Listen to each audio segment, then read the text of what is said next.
बिस्मिल्लाहिर्रहमानिर्रहीम अस्सलाम वालेकुम। कैसे हैं आप लोग देख रहे हैं मेरा YouTube channel SR trading club. आज का हमारा टॉपिक है गोल्ड की डेली एनालिसिस। तो चलते हैं गोल्ड के एनालिसिस करते हैं और सबसे पहले देख लेते हैं कि ऐसी कौन कौन सी फंडामेंटल इंपॉर्टेंट न्यूज़ हैं जो मार्केट को बहुत ज़्यादा वोलेटाइल कर सकती हैं। और अगर आज मैं न्यूज़ के हवाले से बात करूं तो आज हमारे पास बहुत इंपॉर्टेंट डाटा है। जैसे आप कैसे कल आपको पता था कि सीपीआई का डाटा था और आज जैसे आपको पता है कि अनएम्प्लॉयमेंट क्लेम का डाटा है और उसके साथ जो मोस्ट इंपॉर्टेंट डाटा है वो है कोर रिटेल सेल का डाटा। और यहाँ पे मैं आपको एक चीज़ बता दूं कि जब भी इस तरह की न्यूज़ इकट्ठी आती हैं तो मोस्टली आपको डाटा जो है वो मिक्स देखने को मिलता है। 95% तक चांसेस होते हैं कि इस तरीके से आपको डाटा जो है वो मिक्स तरीके से मिलता है और मार्केट जो है वो दोनों साइड्स पे वॉलेटाइल हो सकती है। आज की डेट में जैसे लास्ट टाइम पीपीआई की न्यूज़ के ऊपर हुआ, फिर सीपीआई की न्यूज़ के ऊपर हुआ, तो as it is same direction मतलब सेम मूवमेंट जो है वो आपको जो है वो इसमें हो सकती है, वॉलेटाइल डायरेक्शन हो सकती है। सेकंड इज़ कि अगर हम 8 बजे बात करें तो 8 बजे जो है वो एक बिजनेस इन्वेंट्री है, वो भी कोई इतनी खास इंपॉर्टेंट नहीं है। हाँ, लेकिन 9 बजे हमारे पास एक बहुत इंपॉर्टेंट स्पीच है, ये एफएमसी के मेंबर हैं, तो यहाँ पे मार्केट भी काफ़ी ज़्यादा गोल्ड की मार्केट स्पेशली वॉलेटाइल हो सकती है। तो चलते हैं टेक्निकल चार्ट के ऊपर और टेक्निकल चार्ट के ऊपर देखते हैं कि गोल्ड आज हमें क्या सेटअप प्रोवाइड कर रहा है। और अगर हम लोग थोड़ा सा टेक्निकल चार्ट के हवाले से डिस्कस कर लें यहाँ पे, तो ये H4 का चार्ट है और H4 को थोड़ा सा एनालिसिस करेंगे, फिर आज इंट्रा डे भी एनालिसिस करेंगे कि हमें किस तरीके से ट्रेड करना है। तो सबसे पहले हम बात कर लेते हैं H4 के हवाले से कि मेन डायरेक्शन एनालिसिस में हम लोगों ने कौन सी डायरेक्शन में रहना है और किस डायरेक्शन में रह के जो है वो एक सेफ ट्रेड करनी है, तो यहाँ से पता चल जाता है। तो यहाँ से मैं अगर मार्केट स्ट्रक्चर को थोड़ा सा ड्रॉ करूँ आपको समझाने के लिए, तो यहाँ पे अगर आप देखें तो गोल्ड की मार्केट जो है वो कुछ इस तरीके से चल रही है और यहाँ पे एक प्रॉपर उसने जो है वो अपना रेजिस्टेंस बनाया, फिर अपनी एक्सपोर्ट बनाई और फिर उसके बाद जो है वो मार्केट ऊपर वाली साइड पे निकल गई। अब देखिए यहाँ पे फाइनल ब्रेकआउट हमारे पास हो चुका है इस एरिया के अंदर, जो 2700 का जो एरिया था, यहाँ पे ये वाला एरिया मैंने मार्क भी किया है।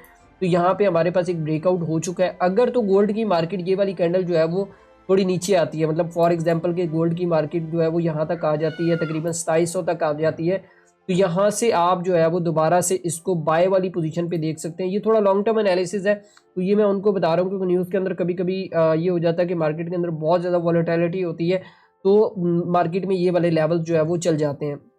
ठीक है, तो यहाँ पे अगर मिलता है तो यहाँ से हम अगेन इसको बाय कर सकते हैं यहाँ तक के लिए, 27-21 तक के लिए भी। और यहाँ से अगर हमें डायरेक्टली मार्केट 27-21 तक जाती है तो यहाँ से जो है हम इसको एक सेल वाली साइड पे कुछ इस तरीके से पोजीशन जो है वो देख सकते हैं। अगर हम थोड़ा सा डायरेक्टली सेल के हवाले से बात करें कि हमें सेल किस तरीके से करना है, तो ये वाला जो 2700 का जो लेवल है, अगर ये ब्रेक होता है और क्लोजिंग इसके नीचे हो जाती है तो फिर मार्केट यहीं से जो है वो आपको सेल साइड पे मोमेंटम देना स्टार्ट कर देगी। ये तो था H4 का एनालिसिस, ये थोड़ा लॉन्ग टर्म एनालिसिस होता है। बट इंट्राडे में जाके चेक कर लेते हैं कि इंट्राडे में हमें क्या आज सेटअप मिल रहा है। और यहाँ पे थोड़ा सा इंट्राडे चार्ट को जो है वो हम लोग एक्सप्लेन कर लेते हैं कि हमने किस तरीके से जो है उसके अंदर ट्रेड करना है। जैसा कि मैंने आपको H4 के अंदर एक चीज़ बताई है कि यहाँ पे ये वाला जो एरिया है, जो 2700 के एरिया है, तो यहाँ से हमें जो है वो एक बाइंग पोजीशन जो है वो देखने को मिल सकती है, क्योंकि हमारे पास इस टाइम के ऊपर सबसे इंपॉर्टेंट लेवल ये है। अगर गोल्ड की मार्केट यहाँ पे कुछ इस तरीके से जो है वो कैंडल्स बना के यहाँ पे नीचे आती है, तो यहाँ से हम जो है वो इसके अंदर एक बाय वाली पोजीशन जो है वो कुछ इस तरीके से देख सकते हैं। अगर एक बात मेरी याद रखिएगा कि अगर गोल्ड की मार्केट ये वाला जो लो है, ये जो सपोर्ट एरिया है, ठीक है, अगर ये ब्रेक कर जाती है तो फिर गोल्ड की मार्केट मजीद आपकी यहाँ से कुछ इस तरीके से भी नीचे आ सकती है।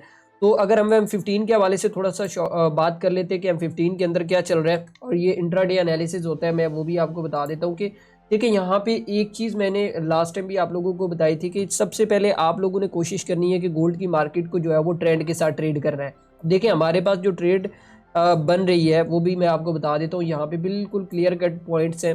ठीक है, अगर आप देखें यहाँ पे इस एरिया में, तो यहाँ से मार्केट स्ट्रक्चर स्टार्ट हुआ और यहाँ पे अगर आप देखें तो आपके पास एक असेंडिंग चैनल जो है वो मार्केट के अंदर बना हुआ है और कुछ इस तरीके से जो मार्केट है वो चल रही है। और यहाँ पे अब दोबारा से क्या करना है हम लोगों ने कि ये वाला लेवल है, मैं आप लोगों को बता देता हूँ कि गोल्ड के अंदर ये वाला लेवल, वही जो 2700 वाला लेवल मैंने आपको बताया कि इस लेवल से मे भी पॉसिबल है कि गोल्ड की मार्केट दोबारा से जो है वो आपको बाय वाली साइड पे कुछ इस तरीके से जो है वो देखने को मिल सकती है। ठीक है, एक तो ये सेटअप है हमारे पास बाय का।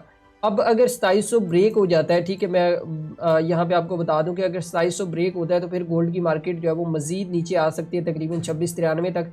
तो यहाँ से हम जो है वो इसके अंदर एक बाय वाली साइड पे पोजीशन इस तरीके से जो है वो देख सकते हैं।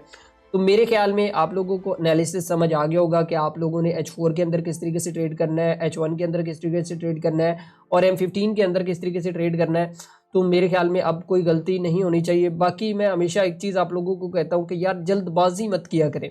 न्यूज़ आ गई, ठीक है, अब देखिए पिछले 2-3 रोज से क्या हो रहा है कि न्यूज़ आती है, मार्केट एक स्पाइक ऊपर की लगाती है, एक नीचे की लगाती है और मार्केट वहीं खड़ी हो जाती है, लेकिन बाद में डायरेक्शन पकड़ लेती है। तो जब भी न्यूज़ आए तो न्यूज़ के ऊपर पैनिक होकर ट्रेड नहीं करना। मैं हमेशा कहता हूँ कि न्यूज़ आती है, ठीक है, कूल डाउन, न्यूज़ आ गई है, कोई मसला नहीं। अगर मार्केट ने थोड़ा बहुत हाई लो कर भी दिया है तो मार्केट दोबारा से अपनी डायरेक्शन में चला जाएगा, लेकिन उसके ऊपर आप, बहुत सारे लोग ये करते हैं कि मार्टिंगल्स यूज़ करते हैं, बहुत सारे लोग ये करते हैं कि भाई बहुत बहुत बड़ी बड़ी लॉट्स ओपन कर लेते हैं, जिससे जो है वो उनका अकाउंट वॉश हो जाता है और फिर कहते हैं कि जी न्यूज़ के अंदर तो हमारा जो है वो अकाउंट वॉश होगा, जब हमें बहुत बड़ा नुकसान हो गया।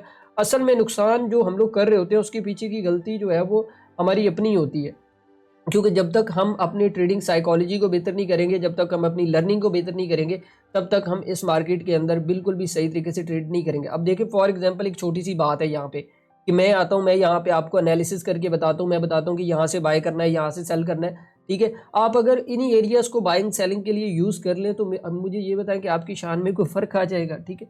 तो बाकी इन एरियाज को बताने का मकसद ये होता है कि भाई आपका जो स्टॉप लॉस होता है वो भी अच्छी जगह पे आता है। अगर स्टॉप लॉस हो भी जाता है तो आपको रिकवरी सेटअप बहुत जल्दी मिल जाता है।